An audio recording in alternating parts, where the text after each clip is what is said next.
Bertukar pengalaman dalam acara Big Farmer Meeting PT DGW pada kesempatan malam hari ini. Kedua kalinya sholawat serta salam senantiasa kita sanjungkan kepada junjungan kita semua, yakni Habibana wa Nabi Muhammad sallallahu alaihi wasallam, yang selalu kita nanti-nantikan syafaatnya di dunia dan akhirat. Melalui kesempatan ini kami ingin menyampaikan terima kasih banyak kepada Bapak Dwi Santoso, yang mana beliau telah banyak sekali membantu berjalannya acara Big Farmer Meeting kali ini, Pak ya, serta bapak-bapak para petani yang hadir di sini. Melalui kesempatan ini kami ingin memperkenalkan diri kami. Kami adalah tim dari PT DGW, Pak.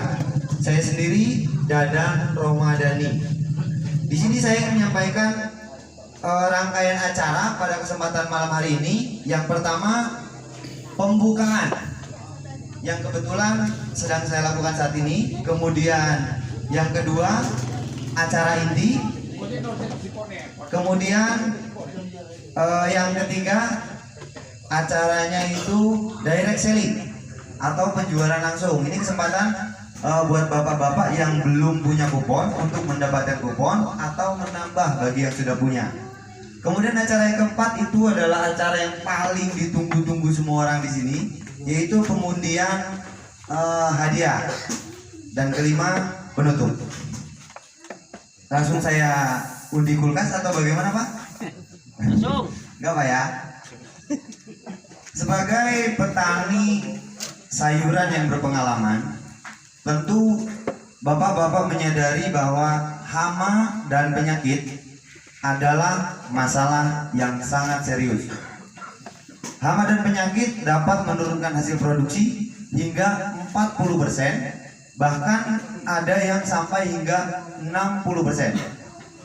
Nah, dalam hal ini bapak-bapak membutuhkan cara untuk mengendalikan hama dan penyakit, ya, dengan cara yang aman, efektif, apalagi di harga tomat yang lagi murah, Pak ya, tentunya yang ekonomis. Nah, tujuan Big Farmer Meeting kali ini adalah untuk mendiskusikan cara untuk mengendalikan hama dan penyakit dengan menggunakan produk-produk dari PT DGW. DGW sukses bersama petani. Kami ada dua pilihan, Pak. Yang pertama, apabila ulat gerayatnya dibuntul, silakan Bapak gunakan cleanset. Kebetulan cleanset tidak nampak di depan, Pak. Tapi tulisannya banyak ini, Pak. Produknya nggak ada kayaknya, mungkin di dalam produknya.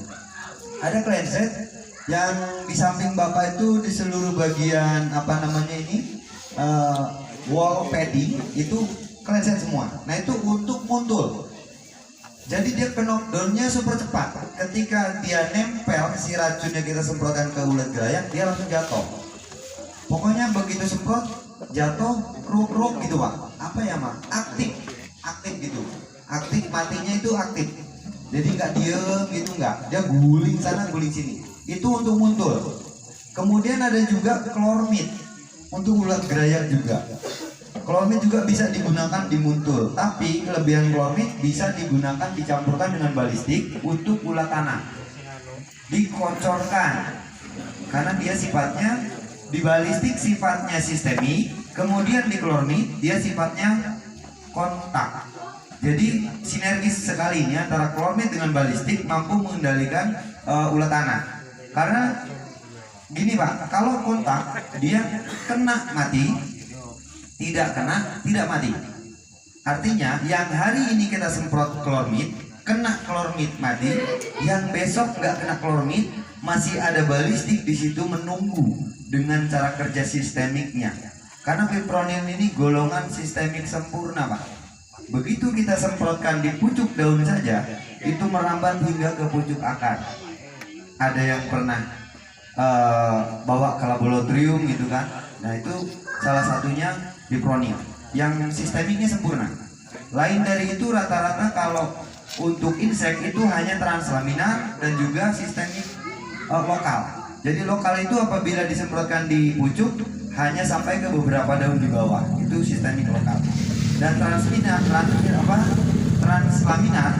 ketika kita semprotkan di atas daun, dia racunnya sudah langsung tembus ke bagian belakang daun. Salah satunya di produk unggulan kami yaitu Demolis, gitu Pak. Ada lagi Pak, keluhan-keluhan di sini yang utama, maksudnya yang sekarang lagi nyerang itu ulat bor tadi ya, ada juga keluhan di ulat bor cabai. Kita ada pilihan gini Pak, Dangke ini adalah pembeku telur di seluruh hama, baik itu ulat, kupu-kupu atau dan lain sebagainya Pak ya. Ini untuk tujuannya untuk membekukan telur hamanya. Contohnya gini, ketika ada serangan ulat, kita semprot tadi pakai balistik atau klenset atau klormid. Pada hari itu ulatnya mati, tapi seminggu kemudian banyak lagi. Agar serangannya ini dari 7 biji kemudian turun menjadi 5 atau bahkan menjadi 3, tambahkan Dangke dalam setiap penyemprotan, cukup 1 sendok dalam 1 tangki. Untuk Dangke itu fungsi utamanya sebagai pembeku telur.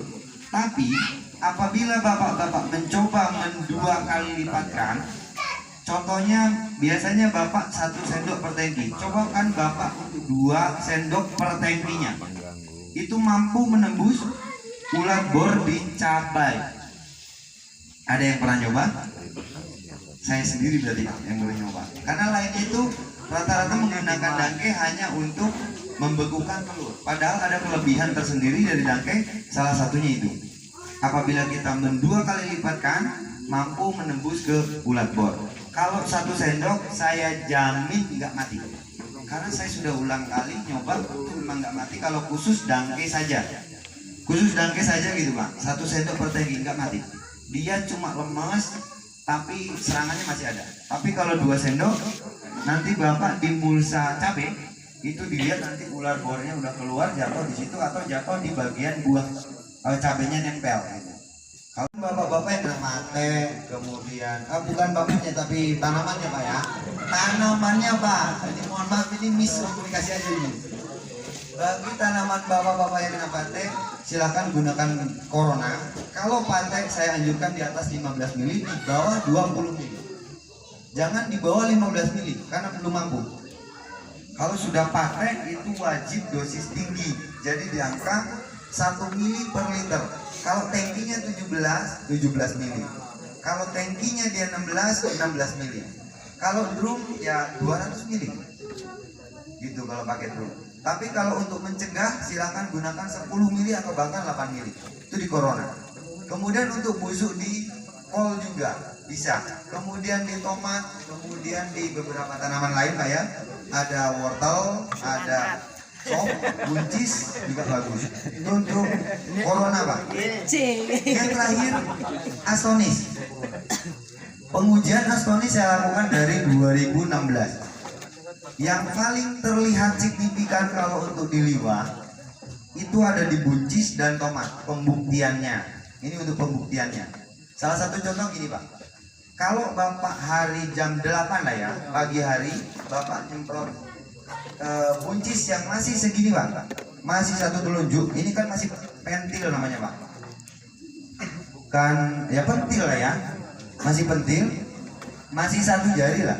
Kalau bapak semprotkan jam 8 pagi dengan menggunakan astonis ini, kemudian bapak datang lagi besoknya jam 3, tolong bawa penggaris, diukur berapa senti untuk kepanjangan dari buncisnya, itu sudah bisa langsung diukur.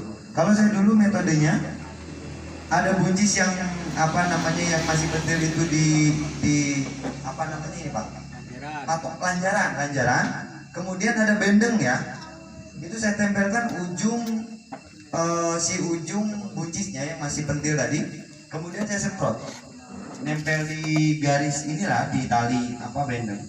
Besoknya saya ke situ jam 3, itu sudah lewat lebih dari 2 cm. Itu dengan menggunakan astonis tadi. Jadi cuma 1 malam sudah langsung bekerja. Kemudian di tomat, kalau tomat itu cari tomat yang misal segini deh, kita kasih contoh. Kita belah, kalau ada rongga udara di dalam, langsung kita aplikasikan kopong lah ya Pak ya, kopong, kemudian aplikasikan astonis ini.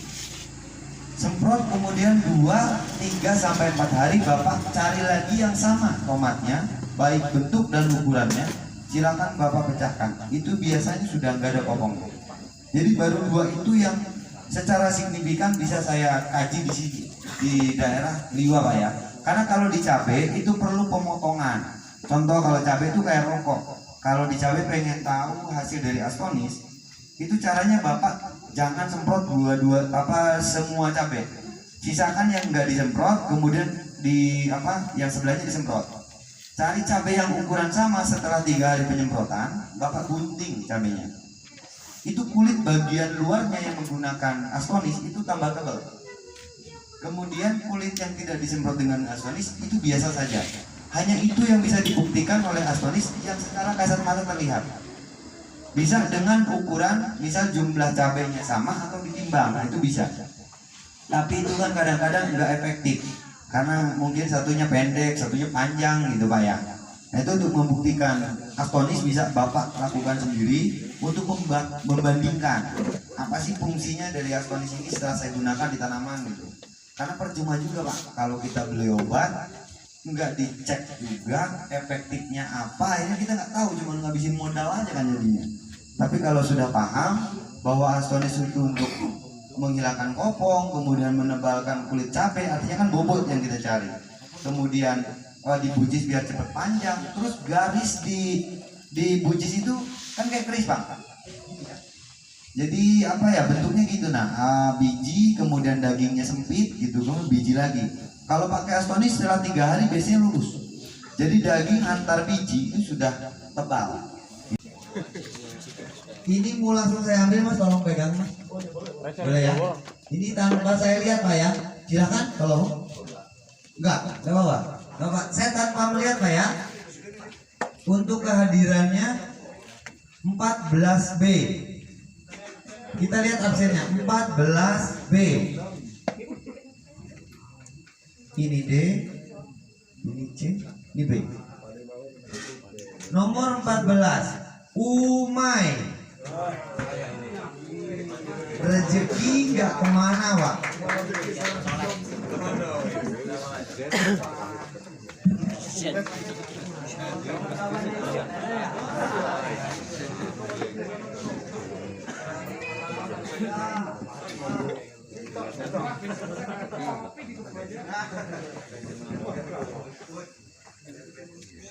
Sering